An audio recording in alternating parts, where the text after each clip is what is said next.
स्वागत है बच्चों आपका हमारे यूट्यूब चैनल पर। आज लाया हूँ आपके लिए कक्षा छठी का हिंदी विषय का वार्षिक पेपर, वो भी 2025-26 का। ये प्रश्न पत्र बच्चों राज्य शिक्षा केंद्र मध्य प्रदेश भोपाल द्वारा जारी किया गया है, जिसमें आपको 2 घंटे 30 मिनट का समय मिलेगा और पूर्णांक मिलेंगे 60। तो इसको देखते हैं। पहला प्रश्न है बच्चों बहुविकल्पीय प्रश्न, प्रश्न 1 से लेके 5 तक। निर्देश दिया है, सही विकल्प चुनकर लिखिए। प्रत्येक प्रश्न के लिए 1 अंक निर्धारित है। पहला प्रश्न, विजय विश्व तिरंगा प्यारा कविता के रचयिता कौन है? तो इसके रचयिता है माखनलाल चतुर्वेदी। प्रश्न 2, बाबा भारती के घोड़े का नाम क्या था? तो सुल्तान। 1 मिनट बच्चों, विजय विश्व तिरंगा प्यारा कविता के रचयिता श्यामलाल पार्षद है। ठीक है। दूसरा बाबा भारती के घोड़े का नाम सुल्तान। अब प्रश्न 3, हार की जीत कहानी के लेखक कौन है? तो सुदर्शन है। प्रश्न 4, उज्जैनी के सम्राट का नाम था? तो विक्रमादित्य। प्रश्न 5, नदी शब्द का पर्यायवाची शब्द है? तो वह है सरिता। अब रिक्त स्थान, प्रश्न 6 से लेकर 10 तक। निर्देश, रिक्त स्थानों की पूर्ति कीजिए। प्रत्येक प्रश्न के लिए 1 अंक निर्धारित है। प्रश्न 6, खालिस्तान वाणी युद्ध वाणी के प्रयोग का ही परिणाम था? तो यहाँ पे आ जाएगा महाभारत युद्ध। धन के कोष भरे होने पर भी मनुष्य को नहीं है संतोष नहीं है। प्रश्न 8, विशेष शब्द में उपसर्ग क्या है? तो वी। जो शब्द संज्ञा के स्थान पर प्रयोग होते हैं उन्हें सर्वनाम कहते हैं। मीठी बोली में विशेषण है तो मीठी। प्रश्न बात है अति लघुत्तरी प्रश्न 11 से लेके 16 तक। नीचे दिए गए प्रश्नों के उत्तर एक शब्द या एक वाक्य में दीजिए। प्रत्येक प्रश्न के लिए 2 अंक निर्धारित है। प्रश्न 11, स्वतंत्रता संग्राम में शत्रु की दशा कैसी थी? तो स्वतंत्रता संग्राम में माँ भारती की वीर सपूतों को देखकर शत्रु कांपने लगते थे। प्रश्न 12, संज्ञानंद की पत्नी का नाम क्या था? संज्ञानंद की पत्नी का नाम था क्रिया देवी।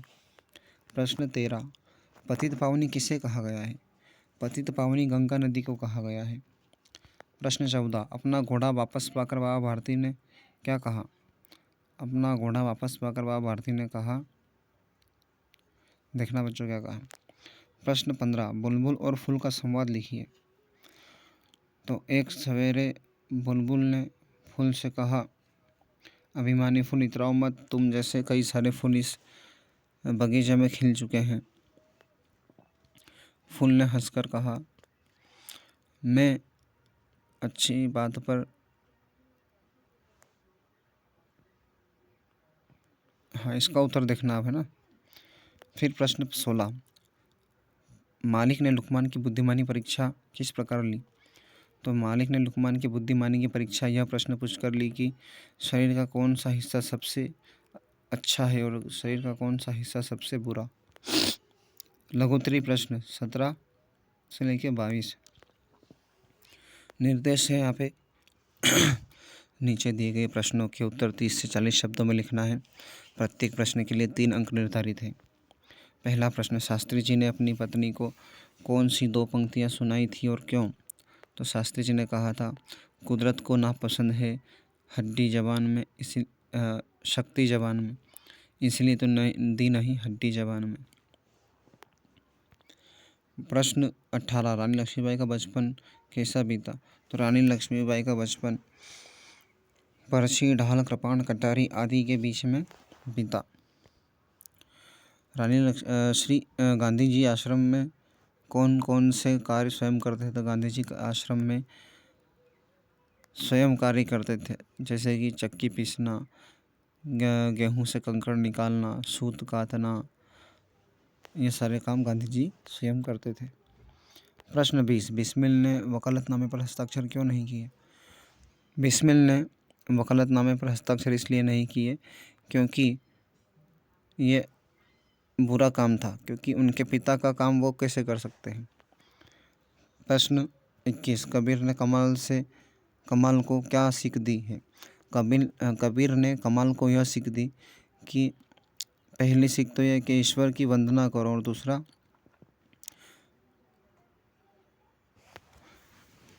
भूखे को भीख दो।